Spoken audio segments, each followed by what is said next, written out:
You sit down to study. The first 5 minutes go perfectly. You're focused, motivated, locked in, and then suddenly, you're no longer in your room. Now you're giving an interview as a billionaire, saving the world, or becoming the most successful person everyone once ignored.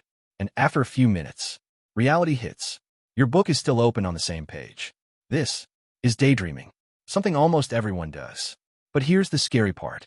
The same thing that can boost creativity and happiness can also quietly destroy your focus, goals, and real life. And most people don't even realize when the switch happens. Section 1. What is daydreaming? Daydreaming is basically your mind creating imaginary situations while you're awake. Your body stays in reality, but your mind travels somewhere else. Sometimes it's random. Sometimes it's about your dreams, fears, regrets, or people you wish understood you. And honestly, daydreaming isn't always bad. In fact, your brain does it for a reason.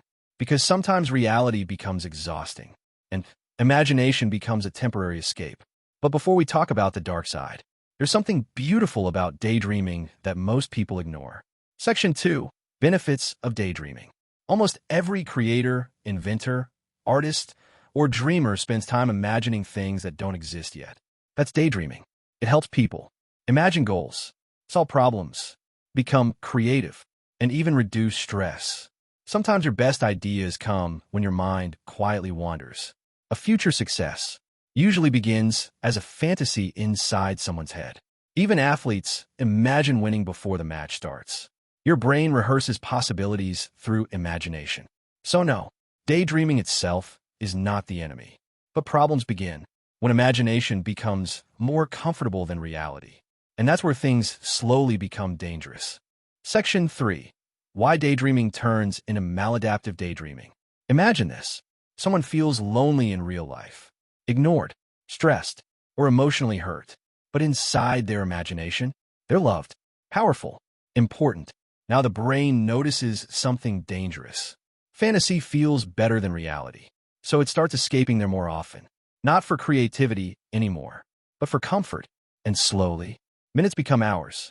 A person starts pacing in their room, wearing headphones, creating entire fictional worlds in their head. This is called maladaptive daydreaming. Not normal imagination, but excessive daydreaming that starts interfering with real life. And the scary part is, many people don't notice it happening, because at first, it feels harmless.